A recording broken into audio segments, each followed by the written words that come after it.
So I invite you now to take a deep breath in. And as you breathe in, allow the last bit of stress or tension to leave your body with the exhalation. And allow each successive breath to allow you to be more centered, more present, right where you've chosen to be seated. And with another deep breath in, draw in divine life into your physical being. Allow that life to move into every part of your being, bringing vitality, strength and power, purpose, harmonizing and balancing, bringing order to every functioning part of your being now.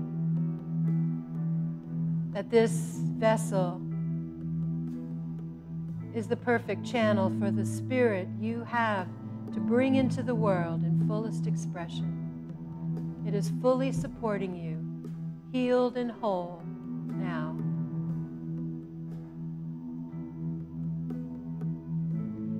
And with another deep breath in,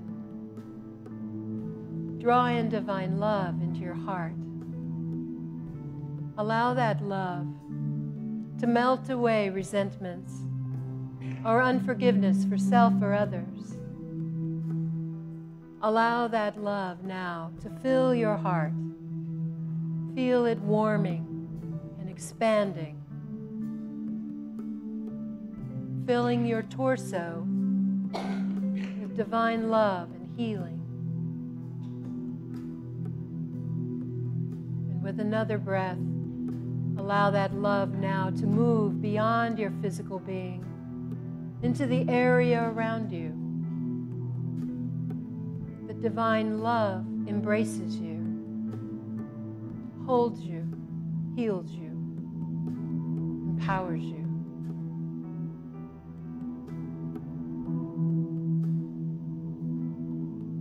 And with another deep breath in, draw in divine light into your mind, that light may dispel negative thinking, illusions, fears and worries, replacing them with the light of truth and the vision to see the truth beneath conditions, to call them forth, to see the light upon the path before your feet, that you may know your next steps to take and have the power to take them, guided by wisdom, guided by divine guidance. You are empowered now.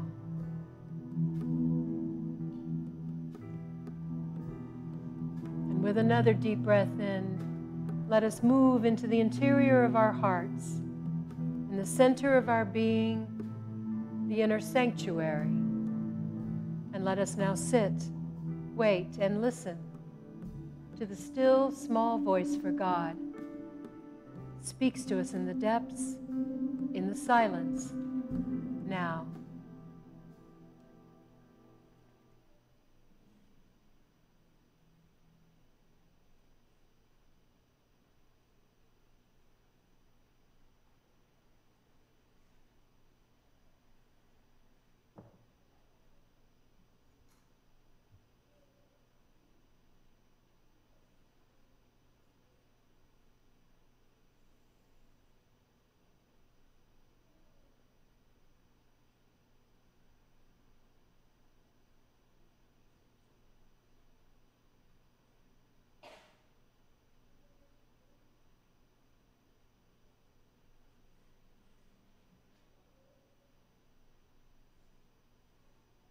Thank you, Blessed Spirit, for in this quiet time we have received perhaps an insight or an idea, a new way of seeing, thinking, perhaps a sense of well-being or peace. Whatever we are aware of having received, let us know that many more gifts have been given in this receptive moment, such that in the coming hours and days and times of struggle or challenge, we may remember we need only to turn inward and find that strength, that peace, that guidance is within. Trusting and assured that God is with us always, and everything is given as we receive it. And so from this place of openness and receptivity and gratitude for gifts received and those still on their way to us from the heart of God, we feel our gratitude rising as we say, thank you, God. Thank you, God. Thank you, God. And so it is. Amen.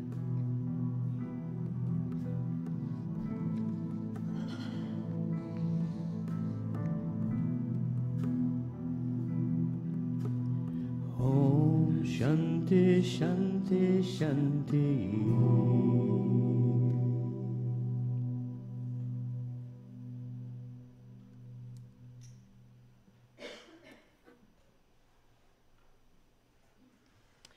So today we continue our series on encounters with Jesus.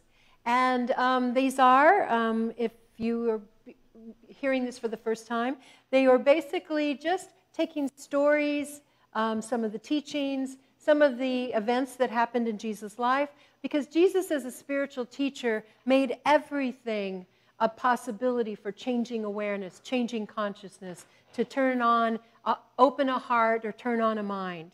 And so Jesus, as a spiritual teacher, always bringing this universal truth. Today we are looking, we are looking at the golden rule, which actually is a universal rule. It is a rule that really gives guidance. We'll talk a little bit about that. Jesus, as a spiritual teacher, also updated the Jewish traditions of obedience to the law, with the guide to follow the spirit of the law rather than the letter of the law. He called people out to really look beneath what they were told to do to find what actually was the purpose of that tradition or that understanding, and to have the freedom to recognize when it applies and how to use it, how to reconnect with a conscious, volitional way rather than obedience simply to something by rote. It's a call to a maturing of our spiritual understanding. He upended the social customs and segregation in his time, and he even told stories that praised the actions and the virtue of the enemies and those despised by his own community. He challenged them to step out of their stereotypes, to step out of their prejudices and their judgments. Because all that does is separate, and what it does is it builds the ego rather than builds the spirit. And so what he actually called people into was an authentic relationship of seeing what is, to see life as it is, to see virtue and goodness as it is. He also was a teacher, as I said, of universal truth that we can trace into every major spiritual tradition. Our name Unity actually comes from that awareness of our co-founders in studying many different traditions and understanding that there is, in fact, a deep reservoir of universal truth that one can find represented and reflected in different terms, different cultures, different language, different ways sometimes, but still that elemental truth is still there. And in understanding that, we can also find our joined humanity, no matter where we are, no matter what we believe. In the Gospel of Luke, in chapter 6:31, is where Jesus uses the words that we know in our Judeo-Christian culture, do to others as you would have them do to you. In other words, a simple guide that basically says, whatever it is that you would wish for yourself in your situation, extend that same generosity, respect, and care to someone else. Sounds simple. Is it easy? Not so much all the time, right? And this idea of having a guide to understand what is it actually that blesses is the trick. It's really trying to see that we don't just foist our own desires and our own beliefs on other people, but rather consider whether we would want theirs foisted on us, and then decide what is the higher course to take. Other traditions who use this golden rule sometimes state it in the negative. Don't do what you wouldn't want done to you. So in a reprimand kind of a way, or kind of an order or a command, don't do what you wouldn't want done to you is a good guide too. But in the positive, do unto others makes you now the empowered person to take the first step. To take the first step to bring more love, more respect, more generosity. To take the step to consider carefully my own assumptions. And maybe to check out my assumptions by actually asking questions of the other and hear, what is it that really blesses them? What is it they really want? Not what I assume they want. And to do what I can do in myself to authentically give that. a respectful generosity of the heart. Dr. Rachel Naomi Reman says, when we know ourselves to be connected to all others, acting compassionately is simply the natural thing to do. What she's calling on there is that when we feel commonality, when we feel collegial, when we feel connected, when we can recognize ourselves in another, there is a bridge that's connected. It's an energetic pathway, and an understanding that you're not so different from me. I know what that feels like. I know when I felt like that. I have compassion for your shortfalling in this moment, because I too have done that, and I know how it feels. I know how I would want compassion and forgiveness when I fail. And so I give it to you instantly. It's like an automatic response. From healthy hearts and from healthy emotions, we want that for one another because we want it for ourselves. And somewhere in that mess, we figure out that wanting for ourselves is the same as wanting for another. It's another way for us to be not only relational, but spiritual, virtuous, generous, growing. So applying the universal rule requires the ability to empathize so that one can project oneself into a situation or into another's place and imagine how one would feel or what one would want. It's a guiding principle of morality. But even the step beyond that is to actually engage, to ask more questions, to understand more fully, and to express a genuine desire from the heart of really wanting to know that answer. How can I serve you? How could I be of service in this situation or in this relationship? Who wouldn't want to accept that opportunity from another person? If somebody asked you, what can I do for you? What is it that you need? What is it that I can offer? How can I support you in what you want, instead of me telling you what I would want if I were you, or giving you my advice, right? If I really check in with myself, I realize that even in my desire to give you advice and help you is in a lot of ways to make myself feel better, to fix you. But that doesn't really feel that great, even if it's really good advice. It's the energy that we offer it in, really, that serves and blesses. So this simple rule has a great deal of depth to it. And the practice should happen on a daily basis in little things as well as big things. Cesar Chavez, human rights activist, says, kindness and compassion toward all living things is the mark of a civilized society.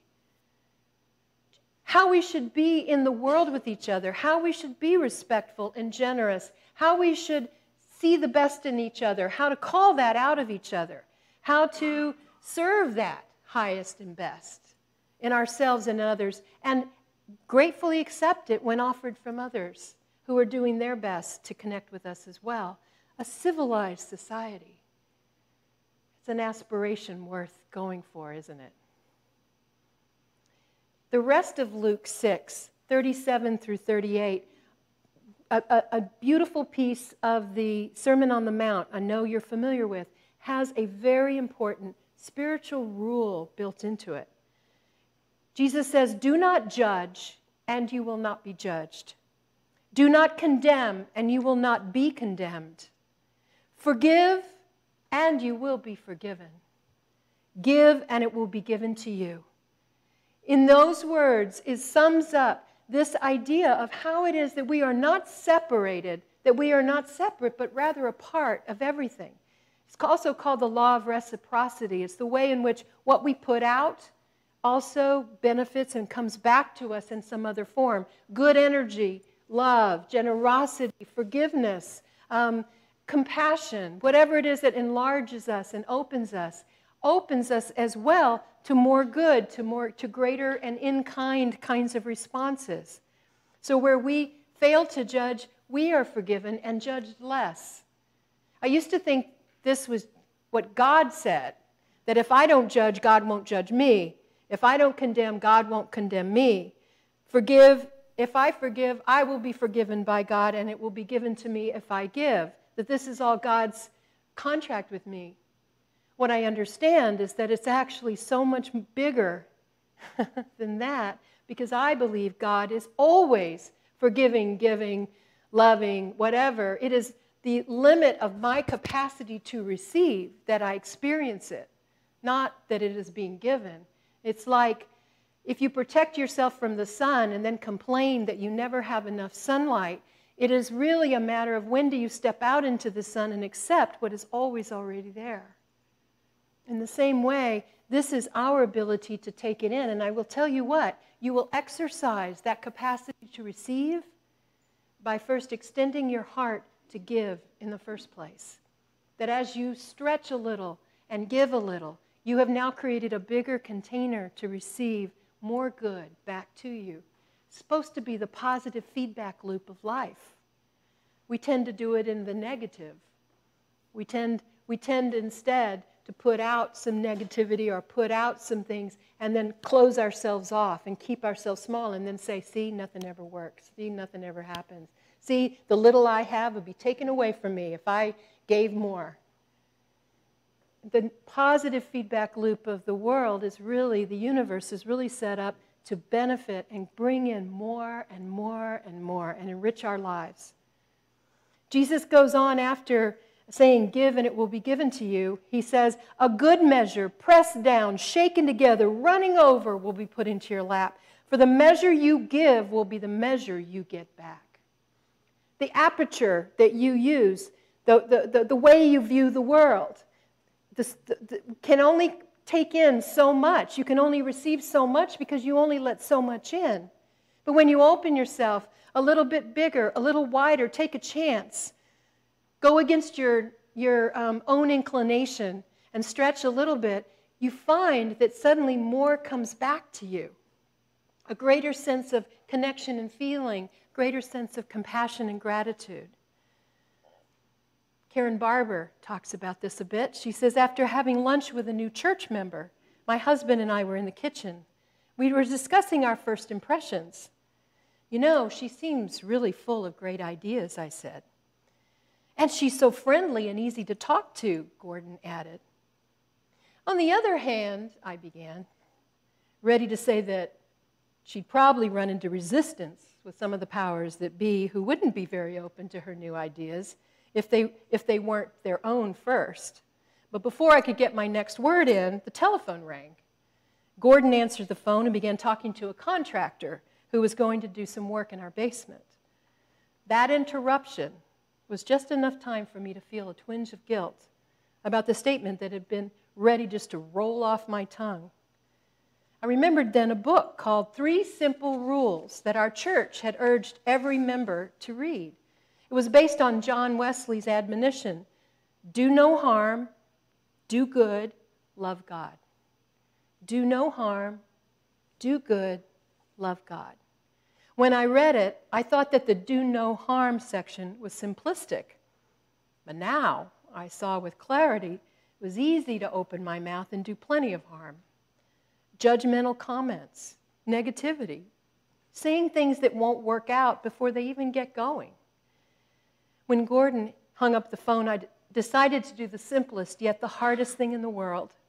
Instead of continuing the conversation, I asked Gordon about the basement project and thanked God for the interruption that had helped curb my tongue.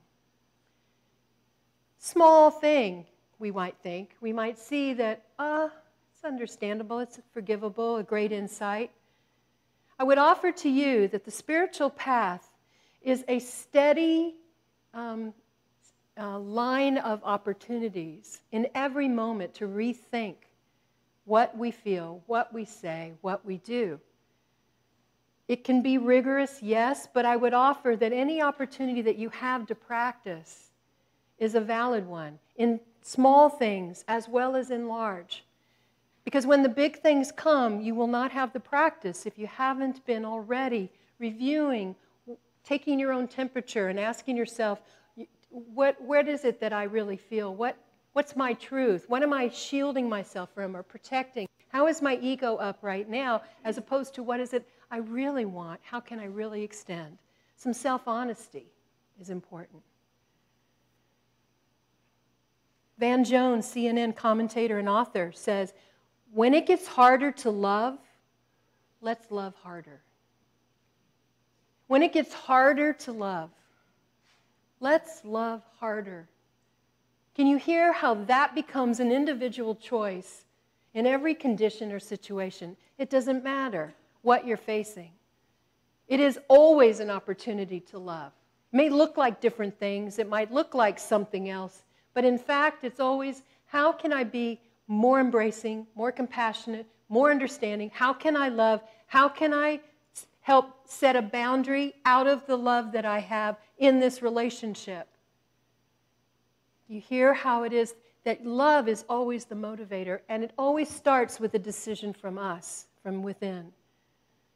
Walter Terence Stace wrote in The Concept of Morals, he refers to Bernard Shaw's remark in reaction to do unto others as you would have them do unto you.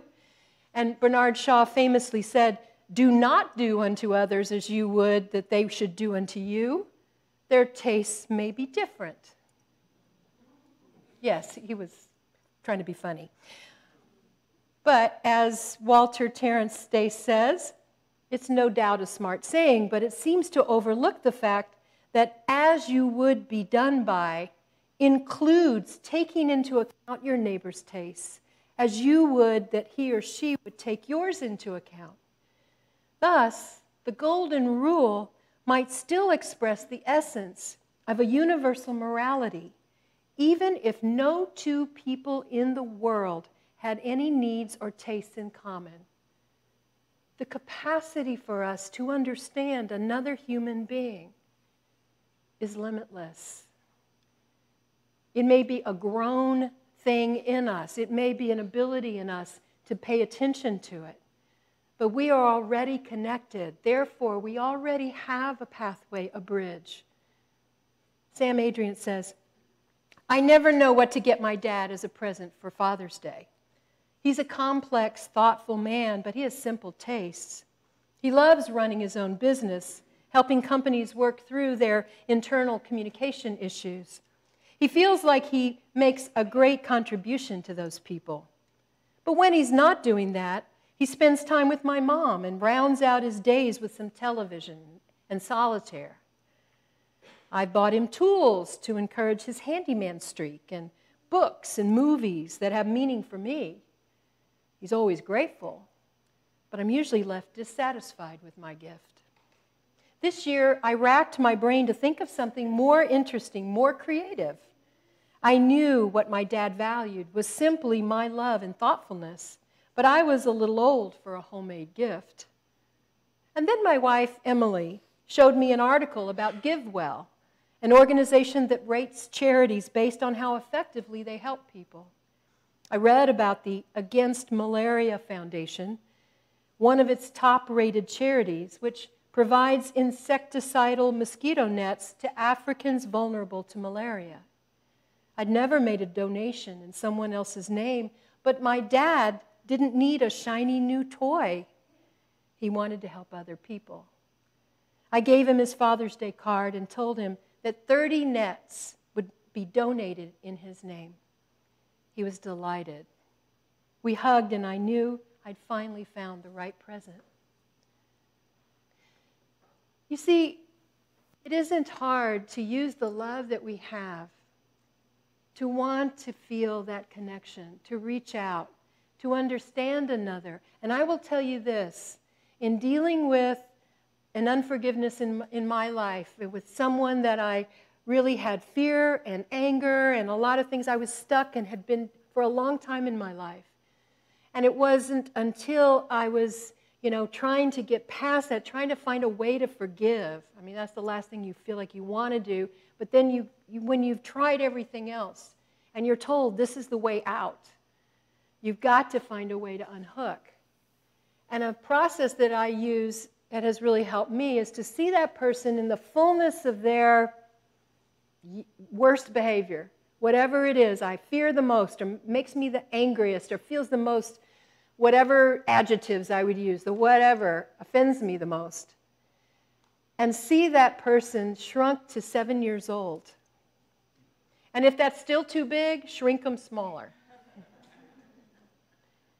But in the fullness of that, innocence now starts to arise. In the fullness of that behavior, suddenly you realize someone has somehow managed their whole life to this point to think that this works, or that this is the closest thing to working.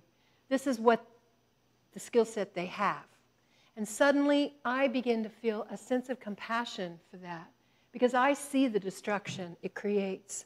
And I think how lonely it might feel to be on the inside of that, doing everything you think you know, everything you think is supposed to work, and to continuously get the same results and have no clue what else to do differently. And in that, my compassion rises in that, because I recognize myself in that same place. I'm doing it right now. I'm already working at the highest level I know, using the gifts I have. And I'm not always true to all of the things I always know. Neither are you. We often find ourselves sometimes acting less than we know to do. We want forgiveness too. We want to be accepted, and we want to have the opportunity for amends. Granting that is a sense of connection and humanity that frees us all and connects us at the same time. It can energetically change your relationships simply by sending love. Where there is hurt and pain, you can be assured that nobody is winning in that scenario. Anyone who's dishing that out is not winning in their life. And there is a lot of pain and a lot of hurt. And so out of your heart and out of your desire for yourself, wish it for them. Brother David Steindl-Rest, a Christian brother, says, "Life is too short to experience everything. But the human heart is big enough to resonate with everything that any other human heart has experienced." You don't have to speak the same language. You don't have to be from the same place. You don't have to have had the same experiences. But you know what all of the different places in the human heart can hurt, or can heal, or can grow big, or can swell with pride, or that can grow with love and expression of that. You know what all those things feel like.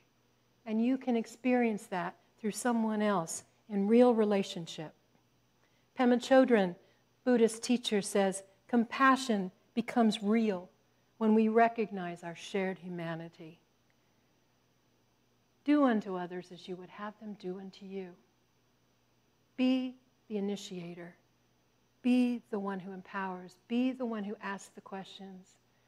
Generosity of heart is a powerful spiritual gift that will bless not just the other person, but will bless you and ultimately the world. Or a simpler rule could be, when it gets harder to love, let's love harder. God bless you all.